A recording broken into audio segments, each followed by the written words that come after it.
शादी के बाद जब भी मैं कमरे में आता तो मेरी पत्नी कमरे की खिड़की खोलकर खड़ी हो जाती। रोज यही होता। आखिर एक दिन मैंने हिंदी स्यूजुपिन स्टोरी डॉट मेरा नाम अशोक है, मैं एक मिडिल क्लास फैमिली से हूँ। मेरी छोटी मोबाइल रिपेयरिंग की शॉप है। मेरे घर वालों ने मेरी शादी एक लड़की से तय कर दी। लड़की हमारे दादा के पास के गांव की थी। लड़की के माता पिता नहीं थे। उसे उसके मामा और मामी ने पाल कर बड़ा किया था। घरवालों को लड़की पसंद आ गई थी। मैंने शुरुआत में टालने की कोशिश की। मुझे इस बात से थोड़ा ऐतराज था कि लड़की गांव की है, लेकिन मेरे घरवालों की आगे मेरी नहीं चली। मेरी शादी उसी से होना तय हो गई। शादी तय होने पर जब मैंने उससे बात की तो मुझे उसका स्वभाव पता चला। वो बहुत कम बोलती थी। जितना मैं पूछता बस हाँ या ना में ही जवाब देती। मैंने कई बार पूछा कि तुम इतना ही बोलती हो या मेरे सामने शर्मा रही हो, फिर उसकी तरफ से वही चुप्पी होती। उसके मामा और मामी भी कहते हैं कि हमारी लड़की बहुत सीधी और कम बोलती है। मुझे भी उसकी यह बात धीरे धीरे पसंद आने लगी। हमारी शादी करवा दी गई। शादी अच्छे से हो गई थी। शादी के बाद सुहागरात का समय आ गया। मैं अब अपने जीवन की एक नई शुरुआत करने जा रहा था। जिसके लिए मेरे मन में कई विचार थे। इतने दिनों तक बात करने पर मैं उसका स्वभाव समझ गया था, इसलिए मैं जानता था कि मुझे क्या करना है। मैंने उससे पहले बातें की। वो अभी भी बस मेरी बातों का हाँ और ना में ही जवाब दे रही थी। काफी समय से मैं उससे बात कर रहा था। मैंने उससे पूछा मैं उसे पसंद हूँ, बस वो हाँ कहती। थोड़ी घबराई हुई लग रही थी।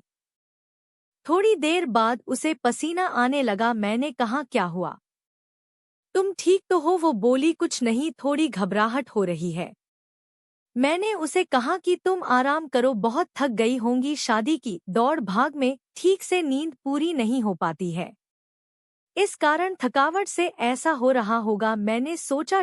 मैंने उसे यह कहकर कमरे की बत्ती बुझा दी और मैं भी बिस्तर पर लेट गया। मैंने उसका हाथ पकड़ा। वो घबराहट के मारे कांपने लगी थी और पसीना तेज हो गया था। वो उठकर बिस्तर पर बैठ गई। मैंने कमरे की बत्ती ऑन की।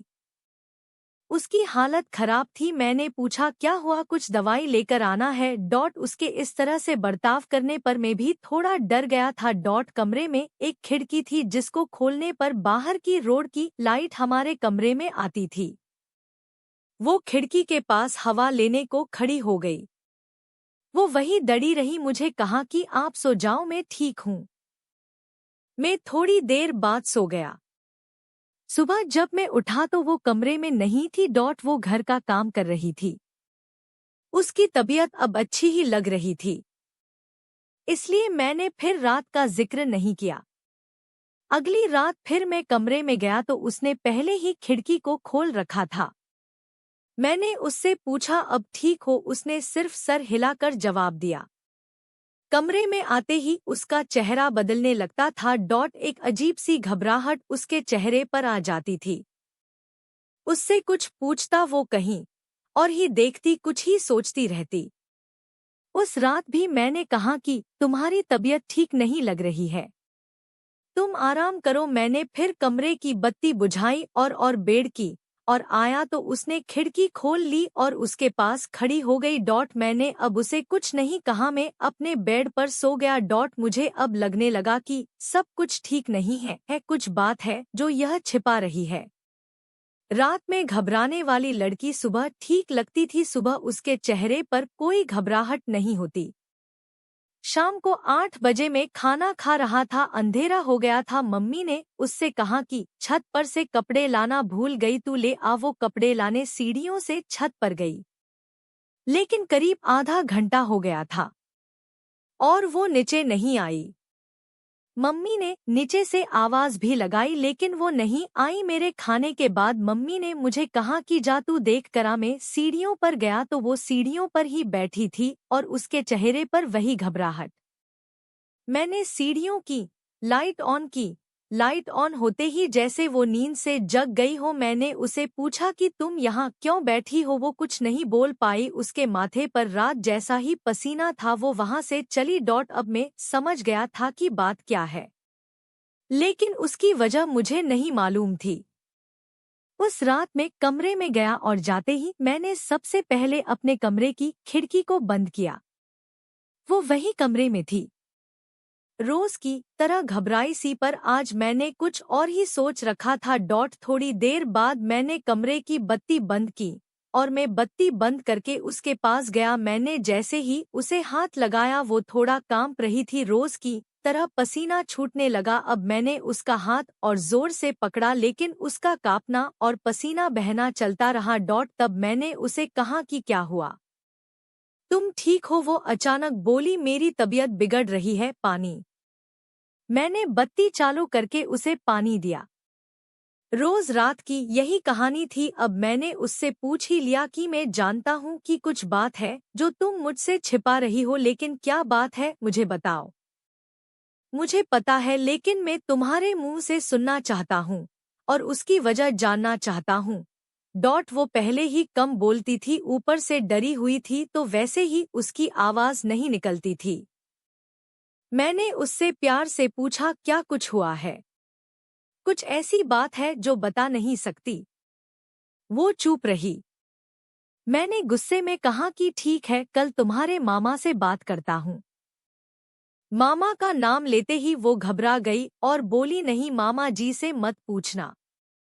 तब उसने बचपन की एक ऐसी घटना के बारे में बताया जो इन सब बातों की जड़ थी। उसने कहा कि मैं मेरे मामा के यहाँ पली बड़ी हूँ। मेरा भाई और हम एक दिन बचपन में खेल रहे थे और खेलते वक्त में हमारे घर में कबाट में छिप गई। मेरे भाई और मामी को यह पता नहीं था। उसी समय जब भाई बाहर दौड़ा मुझे ढूंढने के लिए, तो वो गिर गया। मामी उसे लेकर पास के अस्पताल गई। उसका पैर टूट गया था। उसके पहले वो पैसे लेने अंदर आई तो कबाट का दरवाजा बाहर से लगा गई।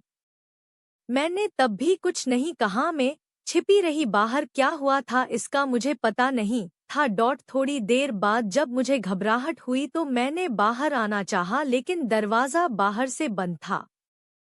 मैंने बहुत कोशिश की, चिल्लाई, लेकिन घर में कोई था ही नहीं। मैं बहुत डर गई। उन्हें आने में करीब 3 घंटे लग गए।